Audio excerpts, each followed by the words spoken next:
begitu juga dengan pertanyaan-pertanyaan yang masuk nih, Masya Allah luar biasa nih jamaah ya. Kayaknya responsif banget nih bicara masalah tentang jamak dan kosor ini. Kalau gitu langsung aja yuk, untuk yang bertanya kita minta jawaban dari guru-guru kita di segmen Tanya Dong Ustadz. Kami semua tanya dong Ustaz. Masya Allah, tabarakallah, maka sebanyak Islami Tindak yang sudah membuat jamaah Islami Tindak yang nonton jadi lega. Karena ini banyak sekali pertanyaan tentang salat jamak kasar. Ustaz. Dan juga mudah-mudahan jamaah ikut mencatat. Karena sehebat-hebatnya hafalan kita ikat ilmu itu dengan catatan. Salah satu cara mengikatnya juga dengan bertanya Ustaz. Iya, Ini boleh. insya Allah sudah masuk, kita sudah sambungkan Coba dulu ke... disambungkan mirrorin dulu dong. Wih, mirroring. Iya, mirroring dong. Mirroring Supaya dulu. jamaah juga puas. Ternyata pertanyaanku lagi dibacain. Oh iya saat ini Iya, kita iya. masuk ke Instagram Iya. Islam itu Indah. Ini sudah tersambung ya teman-teman. Sudah tersambung, coba kita lihat dulu. Kita Nah, buka. buat yang di rumah, jadi ini adalah berdakwah sesuai zaman ya. Kita buka Ya, Instagram Instagram. Islam itu Indah. Baik, ini adalah postingan Bismillahirrahmanirrahim. terbaru dari Islam itu Indah. Ini kita buka komentarnya. Ini udah tersambung Ustaz. Tersambung Iya. ya. Baik, Iya. dari pertanyaan yang pertama dari @inang Yudiyarti. Inang Yudiarti. Assalamualaikum Ustadz. Waalaikumsalam warahmatullahi wabarakatuh. Saat kita melakukan perjalanan di dalam kota, seringkali terjadi kemacetan di mana-mana. Masya Allah. Terkadang bisa terlewatkan waktu sholat Ustadz. Biasanya maghrib dan isya tuh, karena waktunya sangat pendek. Apakah boleh kita melakukan jamak qashar dalam kondisi tersebut? Nah ini Ustaz. Bismillahirrahmanirrahim. Alhamdulillahirrahmanirrahim. Makasih banyak. Kalau bertanya seperti ini berarti sangat memperhatikan sholat. Bagus. Nah dalam hal ini mohon izin kalau perjalanan dari rumah ke kantor dan tidak sesuai dengan yang sudah disampaikan oleh Habib tadi. Bahwa 2 marhala, 1 marhala berarti 41, berarti kalau 2 marhala 82 kilo. Jadi pada posisi seperti ini berarti jamak qashar maaf tidak bisa. Jadi apa yang dilakukan? Ada 3 sebenarnya. Yang pertama mampir kalau bisa. Yang kedua adalah salat dalam salat di istibaatil waktu, penghargaan tentang waktu. Tapi kita salatnya di kendaraan. Tapi nanti akan mengganti lagi salat itu karena hanya sekedar untuk penghargaan terhadap waktu salat. Nah ketika sampai di lokasi atau sampai di rumah atau di kantor tiba-tiba sudah sampai, maka gimana nih salat yang tertinggal di kendaraan tadi?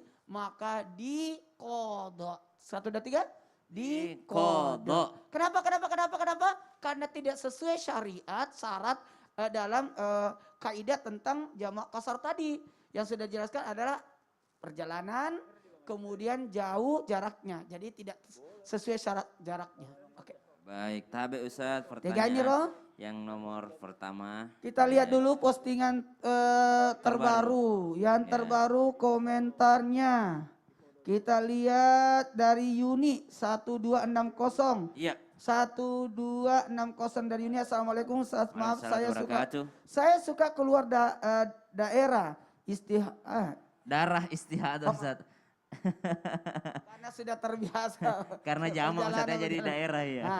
Nah, maaf saya pinjam kata-kata ini, mohon izin harus saya bacain. Darah istiadah dan ini darah penyakit ya. Kadang-kadang sholatnya belum selesai sholatnya, kadang maaf suka keluar darah penyakit itu.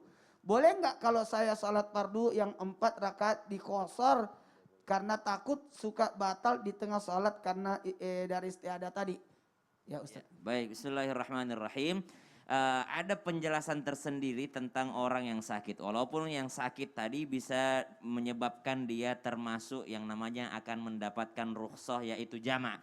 Namun qashar ini jumhur ulama mengatakan syaratnya adalah perjalanan. Jadi kalau sakit itu bisa dijamak tapi tidak bisa di qashar. Qashar itu khusus perjalanan. Bagaimana solusi bagi orang yang istihadah? Yang istihadah adalah yang penting dia sebelum melaksanakan sholat dia bersihkan dengan benar-benar bersih.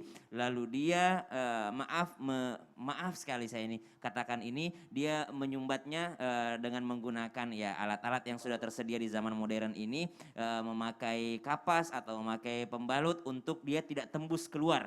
Jadi dia tidak tembus keluar, maka sah sholatnya meskipun keluar darah istihadhah itu. Yang penting syarat prasolatnya. Sebelum dia sholatnya, dia harus membersihkan terlebih dahulu dengan benar-benar bersih, dibersihin, baru melaksanakan wudhu, lalu dia melaksanakan sholat. Tidak perlu diringkas sholat secara sempurna, itmam sempurnakan, maka insya Allah sah sholatnya meskipun ada darah yang keluar karena sebelum dia sholat, dia sudah benar-benar membersihkannya. Jadi tidak mendapatkan keringanan untuk qashar, namun jamak boleh jikalau ini adalah penyakit yang mungkin sangat susah untuk dia sholat di setiap waktu.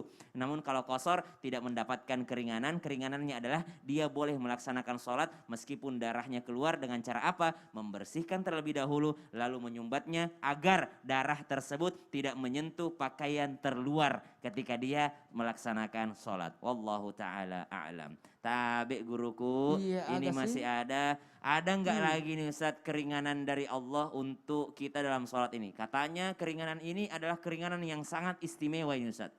Ya, gini. Ya. Buat yang di rumah, jangan tinggalkan Islam Tindak, tetap stay dan siapkan catatan. Karena ternyata ada hadiah lagi nih dari Allah. Ada hadiah Mau lagi, tahu hadiahnya? istimewa, Masya Allah. Kita bahas sesaat lagi ya. Oh. Kalau perlu kita praktekkan langsung. Oh betul, Oke. kalau begitu siapin catatannya, insya Allah kita akan kembali sesaat lagi hanya di Islam itu indah. Jamaah, oh jamaah, alhamdulillah.